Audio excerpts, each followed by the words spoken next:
읽은 본문의 말씀을 가지고 위대한 반전, 꺾어진 왕관, 피어나는 긍휼이라는 제목으로 함께 말씀을 나누겠습니다. 동남아시아에는 체면 문화가 있습니다. 그러니까 얼굴 면을 살려야 된다는 거예요. 체면이 있지 말이야. 그러니까 사람들은 자기 얼굴 면을 살리기 위해서 밥을 안 먹어도 냉수 마시고 이를 쑤시는 거예요. 나 굶는 사람 아니야. 그러니까 남들이 자신을 낮게 보는 것을 매우 수치스러워합니다. 그래서 사람들은 높아지려고 그래요. 높아지려고 하는 것의 가장 빠른 길은 돈이죠. 부자가 되면 누구도 나를 무시하지 못한다. 그래서 사람들은 돈을 벌기 위해서 애를 쓰는 겁니다. 더 많은 소유, 더 큰 영향력을 가지고 사람들에게 인정받기를 원하고 있는 거예요. 근데 문제는 그 높아지는 것 자체가 문제가 아닙니다. 가난한 사람이 부자가 되는 거 왜 나쁘겠습니까? 낮은 자리에서 높아지는 거 왜 나쁘겠습니까?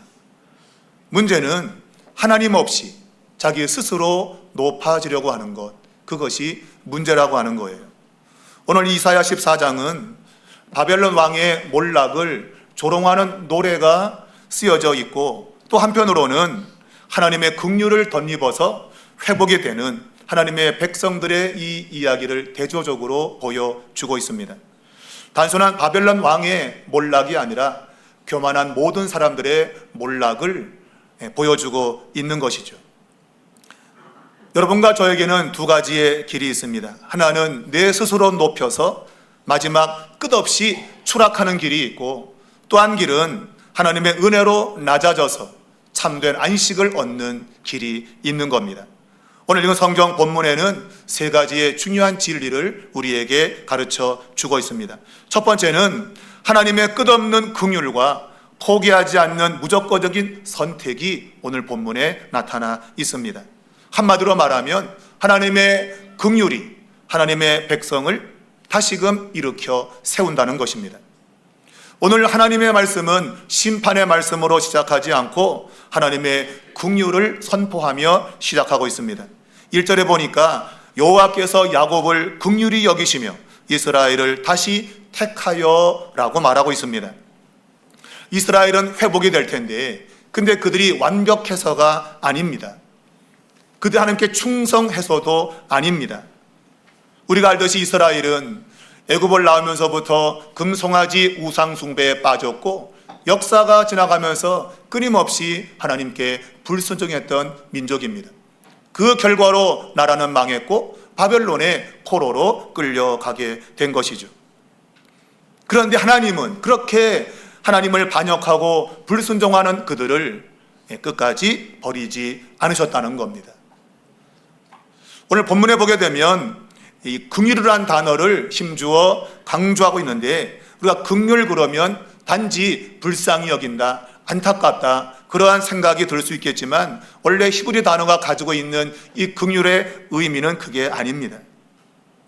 이 단어는 원래 자궁이라고 하는, 어머니의 뱃속에 있는 아기집 자궁이라고 하는 레헴이라는 단어와 같은 어근을 가진 라함이라는 단어입니다. 어찌 보면 자궁에서 이러한 긍휼의 의미가 왔다고 볼 수 있어요.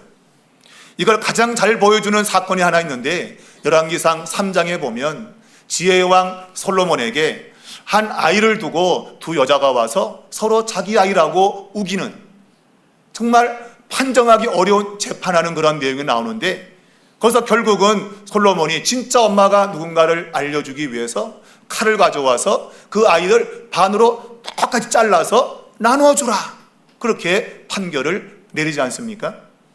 그럴 때 그 아이의 진짜 엄마는 그 마음이 불붙는 것 같았다.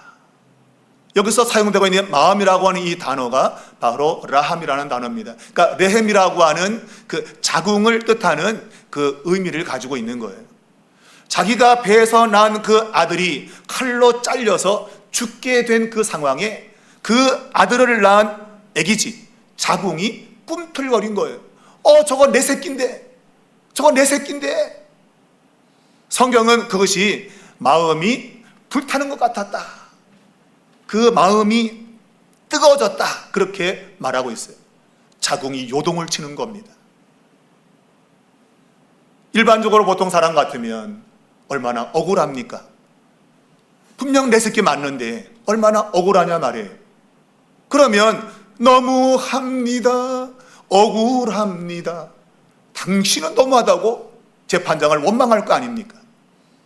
그런데 오늘 그 여인은 그 아이를 반으로 자르지 말고 살려서 저 옆에 내게 주라고, 죽이지 말고 살려서 저 가짜 엄마한테 주라고 말하잖아요. 요즘 버전으로 이야기한다면 저는 저를 버렸습니다. 저는 저를 버렸습니다. 내가 살아있다면 끝까지 저 아이는 나의 소유라고 주장할 거라 말입니다. 그리고 상대방이 잘못됐다고 비난할 거라 말입니다. 그런데 이 엄마는 저는 저를 버렸습니다. 나의 생명과도 같은 그 아이 죽는 것보다 차라리 살아서 다른 여자의 손에 가는 것이 훨씬 낫다고 본 거죠. 그게 바로 이 라함이라고 하는 단어가 가지고 있는 의미입니다. 긍휼히 여기는 겁니다. 아이의 생명도 불쌍하고 모든 그 인생 자체가 불쌍한 거예요. 저는 저를 버렸습니다.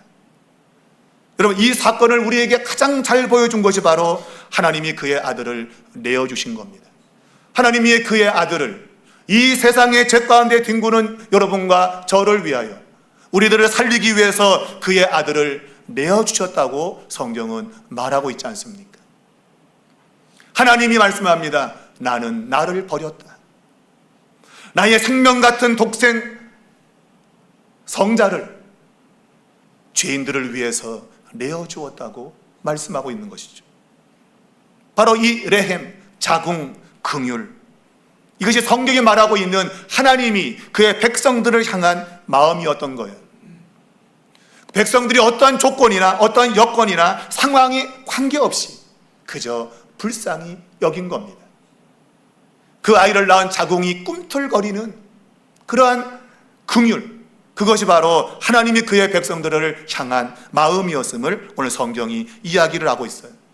아무 조건도 없이 그의 백성을 품으시는 하나님의 사랑이 나타나 있는 겁니다.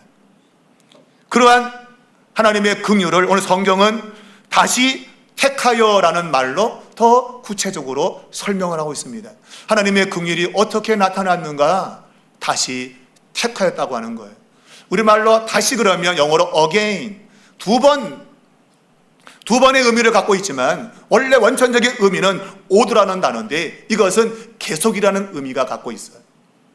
그러니까 두 번째만 말하는 게 아니라 세 번, 네 번 계속해서 하나님이 그의 백성들을 위기 가운데서 그들을 선택하여 그들을 회복시키겠다고 하는 그러한 굳은 의지를 가지고 있는 거예요.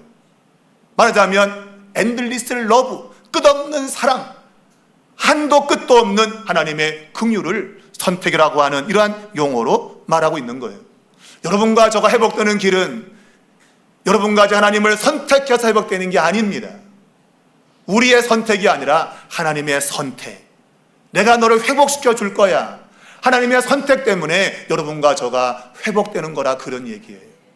요한복음 15장 16절을 보면 예수님께서 제자들을 향해서 말했습니다. 너희가 나를 택한 것이 아니라 내가 너희를 택하여 세웠다고 했습니다. 아, 내가 주님의 제자가 네게 쫓아온 거예요, 그렇게 말하고 싶지만 성경은 아니야, 내가 너를 선택하여 너가 내 앞에 나온 거야, 그렇게 말씀하고 있는 것이죠. 여러분, 어린아이가 길을 잃으면 실제로 아이가 부모를 찾겠죠.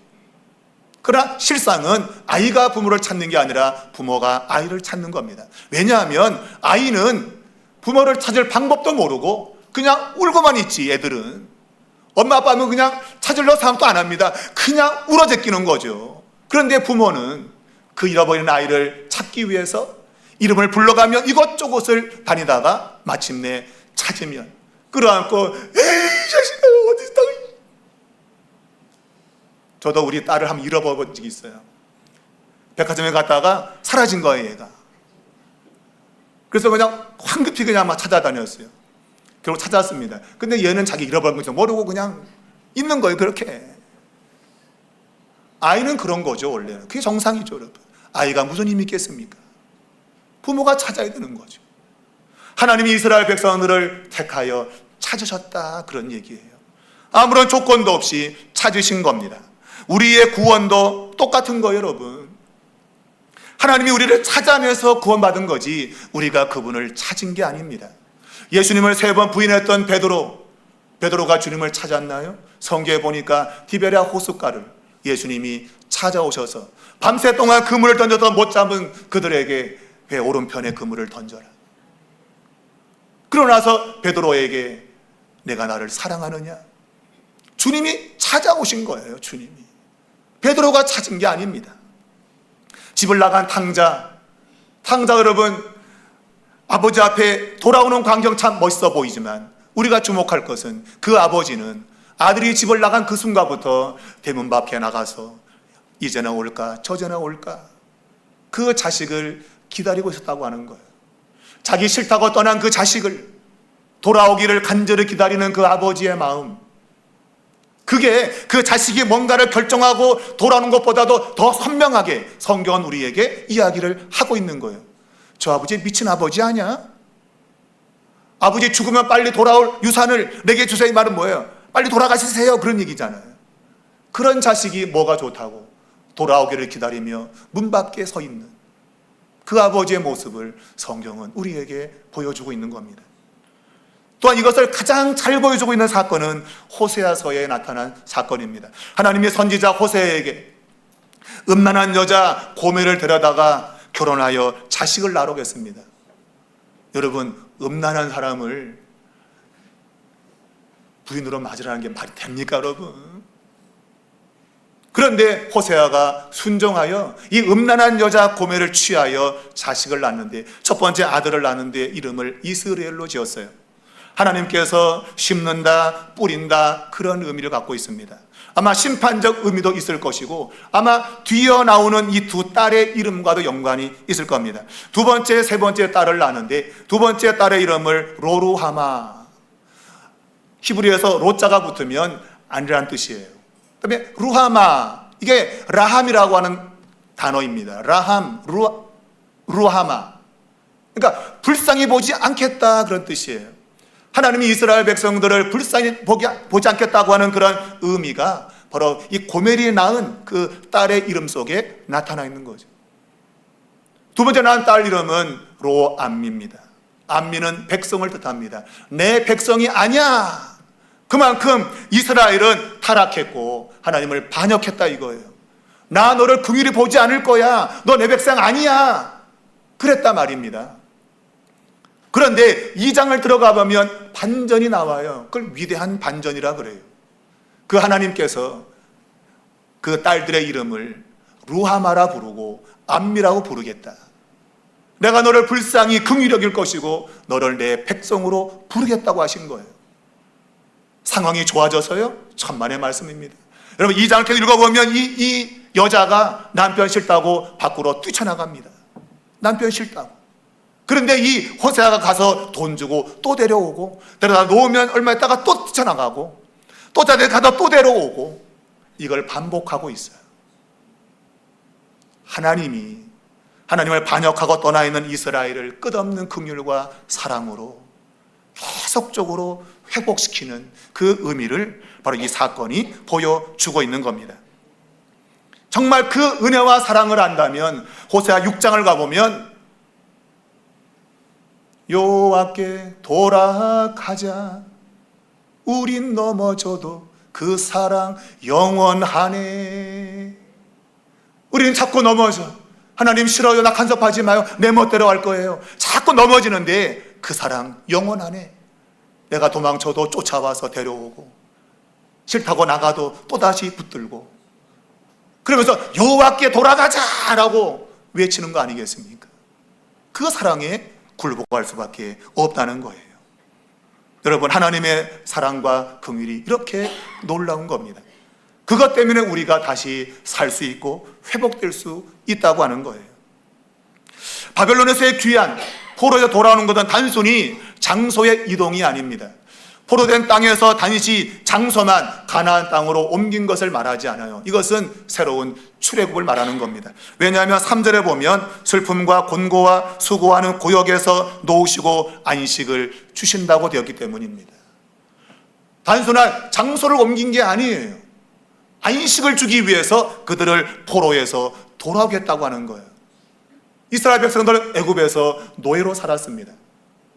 그런데 하나님께서 10가지 재앙을 애굽에 내리고 마지막 어린 양의 피를 통해서 6월달이라고 하니 놀라운 구원의 사건을 보여주시며 이스라엘 백성들을 애굽에서 구원해 주셨잖아요.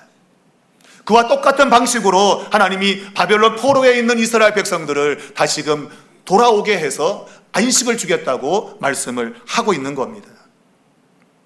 바벨론에서의 해방은 안식을 말하고 있어요. 그런데 여러분, 그렇게 가나안 땅에 돌아왔지만 진정한 안식은 없었다고 성경은 말합니다.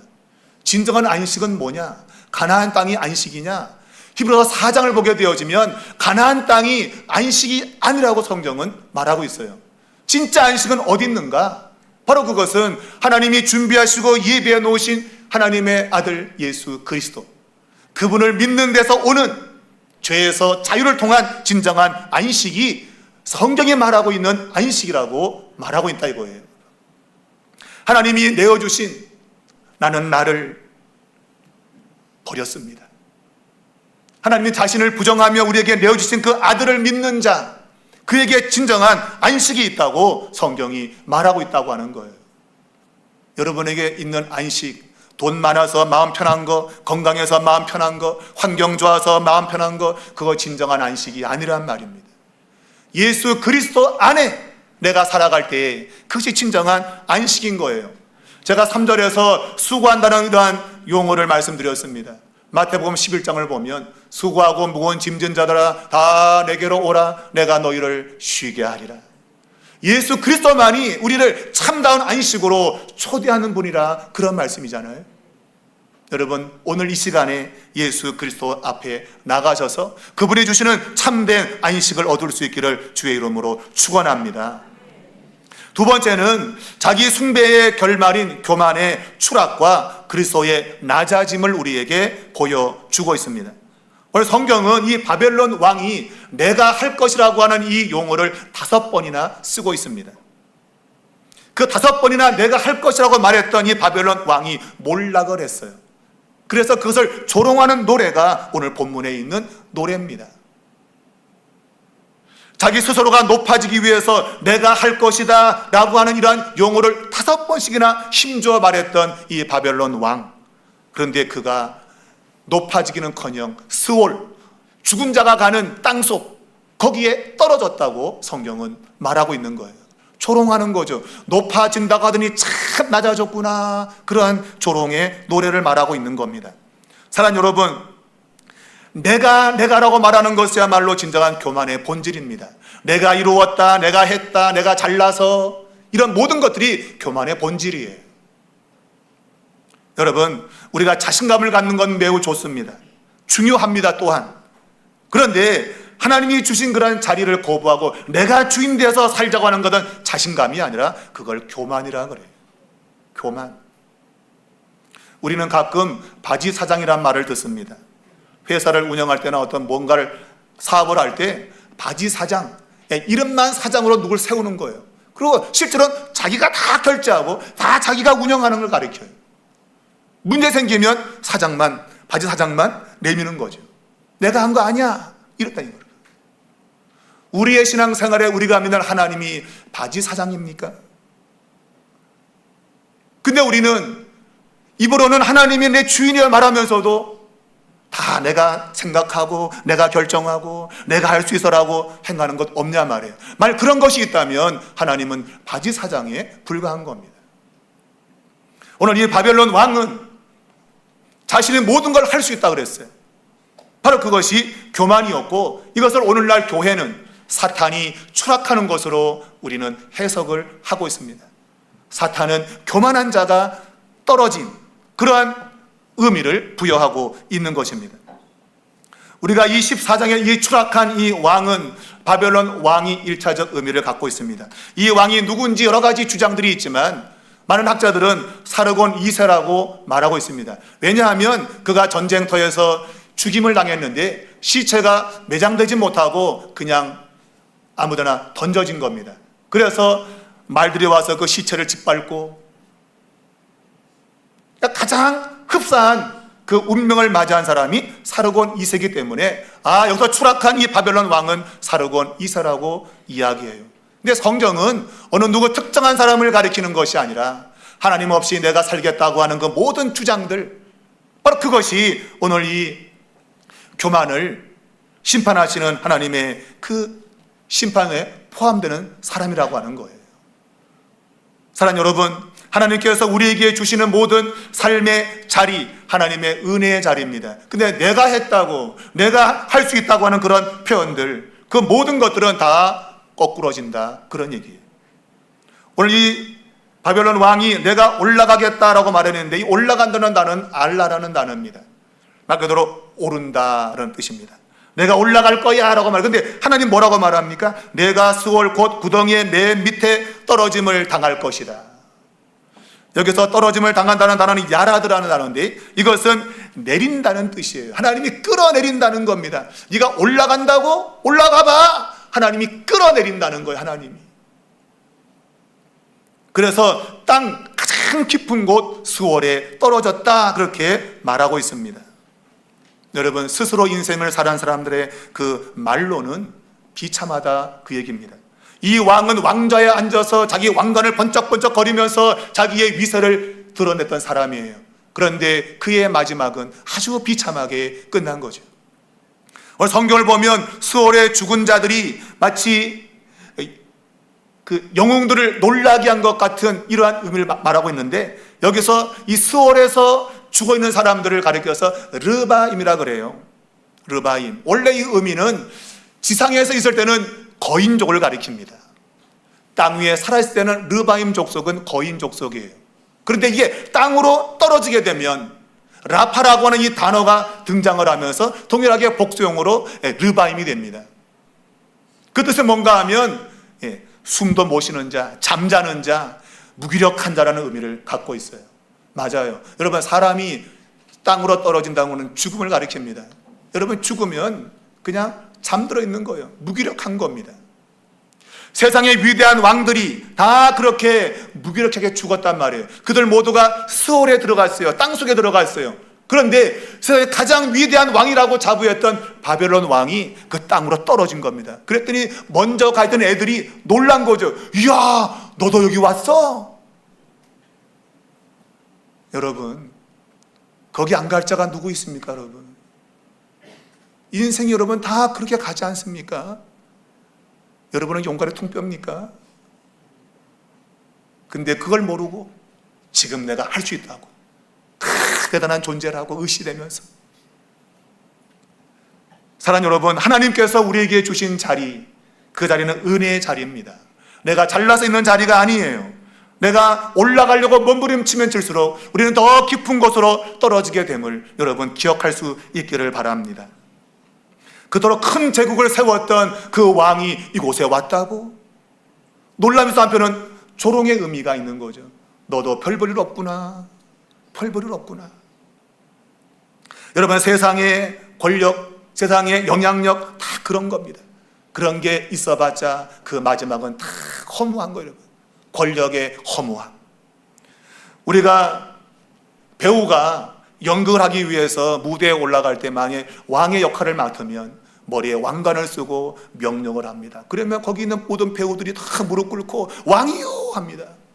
그런데 그 무대 연극이 끝나게 되면 왕관은 벗어서 소품함에 집어넣고 그 왕복은 벗어서 평상복으로 입는 거잖아요. 우리 인생의 삶에도 하나님께서 우리에게 주어진 자리 다 그렇게 역할 따라 살다가 결국 마지막 가면 다 벗는 거예요. 여러분, 우리가 왕관을 쓰는 게 나쁜 게 아니면, 높은 자로 올라간 건 나쁜 거 아니에요. 그리고 대통령도 되세요, 여러분. 장관도 되세요, 여러분. 부자도 되세요. 근데 문제는 그것이 영원할 줄로 착각하는 거죠. 야, 내가 이 쓴 왕관은 영원할 거야 라고 착각한다는 데 문제가 있는 거예요. 여러분, 영원할 수 있습니까? 영원할 수 없다 말이죠. 하나님께서 그 모든 왕관을 꺾어버릴 것으로 성경이 말하고 있잖아요. 내가 해서 모든 높아진 것들 하나님께서 다 벗겨버린다고. 그리고 저 땅 아래로 쳐박아 버리겠다고. 주의 옷자락 만지며 주의 두 발을 씻기며 주님 그 발에 입 맞추며 나의 왕관을 넣으리. 나의 왕관을 내려놓아야 돼요. 주님의 옷자락을 붙잡고 주님의 두 발을 씻으며 겸손의 그 발에 입 맞추는 이 사람만 살아있는 것이죠. 여러분, 여러분의 왕관을 끝까지 쓸 수 없다 그 얘기예요. 왕관을 겸손하게 벗어서 주님 앞에 내려놓으셔야 됩니다.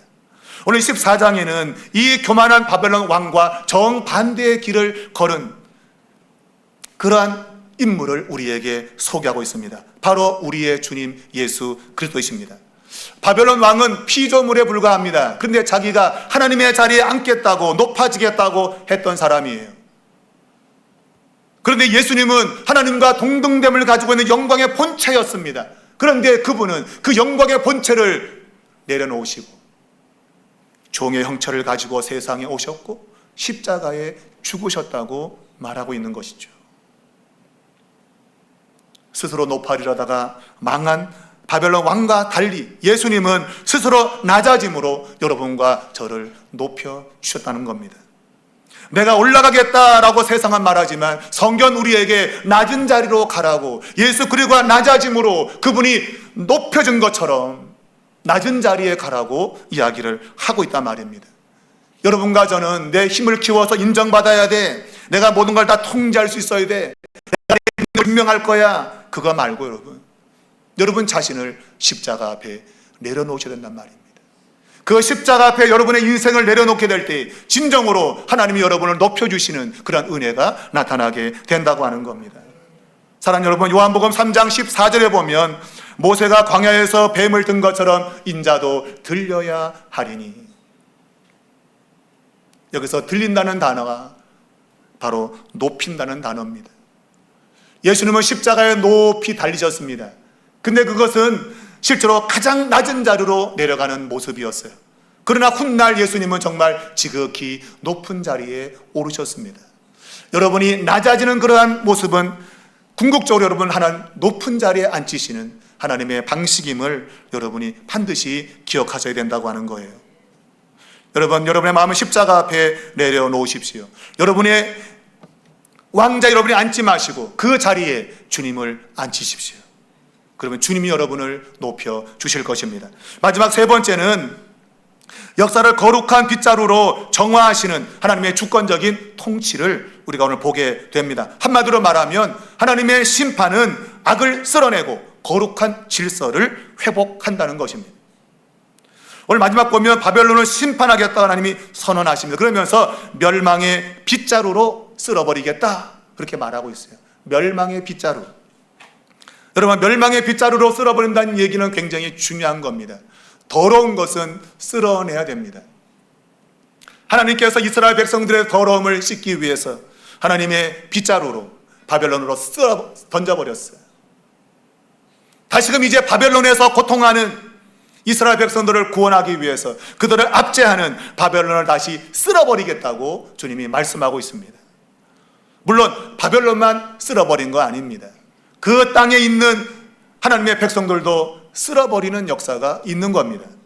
하나님이 왜 그의 백성을 쓸어버리시는가? 죽이려고요? 아닙니다. 성경은 하나님의 백성들에게 고난을 주시는 이유는 그들을 깨끗하게 하기 위해서라고 분명히 말씀하고 있어요. 빗자루로 청소하는 것은 마치 그것은 홍수가 나가지고 우리 집에 막 비가 들어차가지고 막 진흙이 쌓여있는 그러한 상태에서는 살 수 없잖아요. 가구를 드러내고 모든 물건을 드러내고 거기를 다 빗자루로 쓸어내어서 깨끗하게 한 다음에야 사람들이 살 수 있기 때문에 하나님께 그의 백성과 함께하기 위해서는 꼭 그와 같이 빗자루로, 멸망의 빗자루로 쓸어내신다는 거예요. 가구를 드러내고 모든 물건을 드러낼 때 고단하고 힘듭니다. 그러나 반드시 해야만 됩니다. 하지 않으면 살 수가 없기 때문에 그래요. 여러분 가운데 때로는 물질이 쓸려나가고 건강이 쓸려나가고 내 인생 가운데 뭔가 싫다라고 느끼는 것들이 내 삶에 찾아올 때 기억할 것은 하나님의 나를 무너뜨리기 위한 것이 아니라 내 안에 더러운 것들을 쓸어내시고 있구나. 하나님 위에 의지하는 것들을 쓸어내고 하나님이 나와 영원히 함께 하시면서 내게 은혜 주시기 위해서 행하시는구나. 그렇게 믿어야 된다는 거예요. 사랑 여러분, 하나님의 이 놀라운 사랑은 어찌 보면 집착에 가깝습니다. 그래서 성경은 하나님은 질투하신다. 나만 바라보라, 나만 바라보라. 이게 하나님의 끝없는 긍휼, 하나님의 사랑인 것입니다. 여러분이 지금 삶이 고달프고 힘들어도 하나님은 여러분을 사랑하시기 때문에 끝까지 여러분을 긍휼로 붙드시고 다시금 회복시킬 겁니다. 하나님은 심판을 통해 우리를 망가뜨리려고 하지 않으셔요. 만약 그랬다면 십자가는 필요가 없을 거예요. 그런데 하나님이 십자가를 일으키신 것은 하나님께서 그 모든 인간이 당할 바벨론의 심판을 그 아들 머리 위에 쏟아부으시고 이제 우리에게는 회복의 은혜를 주시려고 하는 하나님의 사랑이 그 안에 담겨 있는 겁니다. 여러분, 우리 주님이 모든 걸 담당하셨습니다. 주님께 나아가 여러분의 왕관을 내려놓으면 주님이 여러분을 회복시켜 주실 것입니다. 그것이 우리의 삶에 나타나야겠습니다. 여러분, 다시금 고백합시다. 저는 저를 버렸습니다. 나의 교만을 내어버리고 예수 그리스도 주님만을 나의 왕으로 모십니다. 이것이 여러분의 고백이 된다면 하나님께서 여러분의 인생 가운데 놀라운 위대한 반전을 일으킬 겁니다. 그리고 그분이 긍휼이 피어올라서 여러분의 삶에 열매가 맺히는 그런 축복이 있게 될 것입니다. 그와 같은 은혜가 여러분과 저에게 나타나기를 주의 이름으로 축원합니다.